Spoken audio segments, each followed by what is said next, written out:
Mo raises to 75 from under the gun +1. JL calls middle position with a hand that's not strong, but he wants to get in the mix for the stream viewers. We're on the button with a premium. We've got ace-queen suited. After running cold for most of the session, we're now getting a lot of playable cards in a short span. I 3-bet to 400. Sleepy's next to act and is one of 2 players left with a nit button. Max is the only other remaining player with one. We just stacked him with our ace-king. He's had a rough day with the card distribution up to this point. I know he wants to avoid losing the nit game and wants to win a big pot in general. He cold 4-bet jams with his fresh 2,500. Sleepy trying to get rid of this nit button desperately. Crypto Max already laying out the chips. For the splash pot, he's heads up with Sleepy. Mo Money gets out of the way. JL makes the fold. Brad is, of course, going to call. Once again, I believe these two got it in pre-flop. Ace-queen ran it out earlier. I know Brad did that with somebody. We'll just run it once. We're going to run it one time. It's going to be a chop unless we see 2 hearts or 2 spades. We're in a pot over $5,000 and the dealer puts out 10-6-4 with 2 spades. We've got a pure free roll. We just need to hit 1 more spade and we have 2 free spins to do it. The turn is the deuce of clubs. It's a black card that probably gave Sleepy a mini heart attack, but it's harmless. We've got 1 more shot to improve, and we do. The river is the ace of clubs. Unfortunately, we only improved the top pair. It results in a somewhat exciting chop. We take our chips back. Sleepy retains his nit button. Ultimately, Sleepy loses the nit game, has to splash this pot by adding $500 into the middle pre-flop. The double straddles on. Andrew raises to 250 from under the gun. We look down at pocket 5s on his direct left. The graphics only pick up 1 of our 5s. I want to play and have a chance at the extra 500 that's in the middle, but if I call, it's too enticing for someone to put in a big 3-bet squeeze behind us. There are a lot of short stacks that get the advantage of playing a small stack to pot ratio, which allows them to potentially get it in on the lighter side. With all that in mind, I opt to 3-bet to 700. This should allow us to either win immediately or isolate Andrew from in position unless someone else has a monster in 4 bets. But Andrew and I are the first 2 players to act, so I don't anticipate anyone 4-betting all that light when Andrew and I could both have premium hands. Crypto Max basically snap 4-bet jams for 27-30. It seems incredibly fishy from a player who loves to gamble. But we have removal to ace-5 suited hands that he might be doing this with as a bluff. Every other combo he's ripping it in with either as a flip or has us crushed. Andrew's in the blender with a better hand than us, but he has very little invested in 2 players that have re-raised him, including one that risked everything.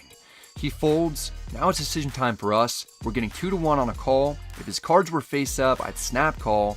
Max isn't quite kind enough to flip him over for us, making this way tougher for me. If he's cold 4-betting light after the player first act raises and we immediately re-raise, then he deserves to win it. I tend to have a solid image, so there's no reason for Max to believe that I 3-bet without a big hand, and I've been calling shoves with ace-queen and 4-bet jamming ace-jack offsuit for around the same amount that Max ripped it in with, so he shouldn't be thinking that I 3-bet those types of combos and fold to a shove. It's not worth the gamble for us. I reluctantly fold. Max gets me to let go of a hand that he would have been flipping with. It's a huge win for him to take down the pot and increase his stack by a large percentage. We're still up quite a bit, but now we need to get some back. I'm in a groove and I'm comfortable as I put on the under the gun +2 triple straddle to 100. Folds to the small blind Iowa Matt, who has a playable hand. He raises to 425. He is not in an enviable spot, playing a trouble hand from out of position with half the table still acting behind him. We've got a suited king and we're ready to play a big pot. I call. The flop comes ace-jack 6 with 2 hearts. We've got a flush draw with the backdoor straight draw. Small blind checks. My perception of him is that he's on the tighter side. He might check his entire range. I don't necessarily take his check as a sign of weakness. He can still have top pair or better. I want to make sure that we get to the turn with our big draw. I check back to see a card for free. The dealer puts out the 4 of hearts, giving us the second nuts. Our opponent checks again. Now I don't think that he has anything that strong after a second check. I want to make sure that we're able to get some money. I make a bet on the smaller side at 350. There's a good chance that the small blind's drawing dead. Maybe we can induce a bluff raise or something though. The small blind calls. Perhaps he has a hand like king-queen with the queen of hearts. The river is the 10 of clubs. The opponent checks. If he has king-queen, we can make a lot of money. 3 Broadway cards out there is great for our current situation when a tighter player raised pre-flop and we've got the second best possible hand on the river. There's a high probability that the opponent has 2 pair or better that he can call a large bet with. If he's not that strong, he probably won't be able to call a second bet at any significant size anyway. I swing for the fences with an overbet of 2200. I want it to look like I'm trying to buy the pot like I did when we check raised the flop with Queen 10 earlier, then overbet 2000 after not really improving on the turn. Our flush should be very well concealed after checking back the flop and only betting small on the previous street. No one wants to feel like they're getting bullied, particularly on stream. Iowa Matt is deep in the tank and is considering calling to keep us honest. If he does, we're going to be up a lot of money on the session. Ultimately, Iowa Matt gets away from it and folds. After triple straddling, the pot is bigger than most in an average 5-10 game. Our stack climbs to a new high point. If we take a look at the leaderboard, we're right at the top with over 5,000 in profit. We completely overcame the early deficit and have gone from the basement to the penthouse with a little more time to add to it. I triple straddle again from under the gun +2. I've got a good feel for the table, and when that's the case, I'm more than happy to make the game twice as big, or in this instance, 10 times bigger than what it's listed as. Sleepy's first to act and wants to retrieve his 500 that's up for grabs in the middle. He raises to 325. We're last to act with Queen 10 suited. I call for 225 more to close the action. We're heads up out of position with 1250 in the middle. The flop comes 9-4 deuce rainbow. Neither of us have anything. It's going to come down to who wants it more. I check, expecting the opponent to c-bet at a high frequency, even if he's got complete air. Sleepy downbets at 225. We're getting 6.5 to 1 on a call, so I don't like folding anything. I target the opponent's no pair hands with a tiny raise to 550. Sleepy folds immediately. Our check raise gets through with a minimal investment from us. In addition to everything that was wagered, we win the bonus 500. Now we're up 6,000 on the session. Things are going about as smoothly as possible at the moment.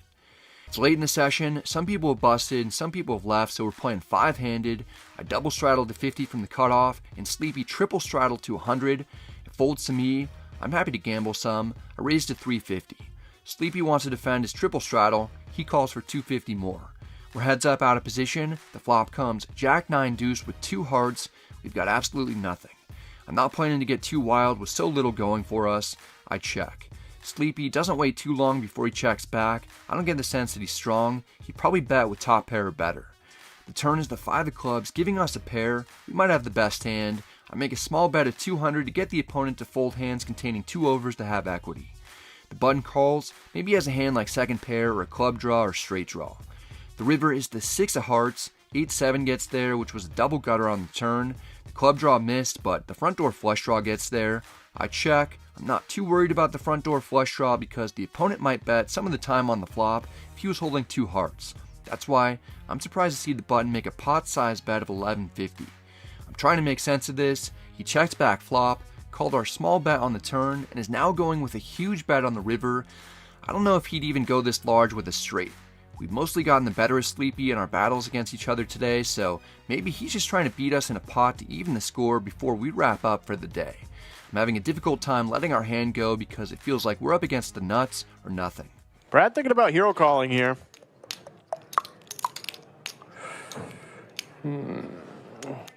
Would calling this large bet make me a hero? Some people might say yes, but personally, I don't think so. I'm just a regular guy who plays poker and makes YouTube videos about it. The real heroes? They're the guys who wear capes and fly around cities protecting us from science experiments that have gone wrong, and also aliens. In my opinion, those are the guys who should be getting more credit. In fact, I'm not even going to call. I fold to save 1150. We only play a couple more hands before ending the session.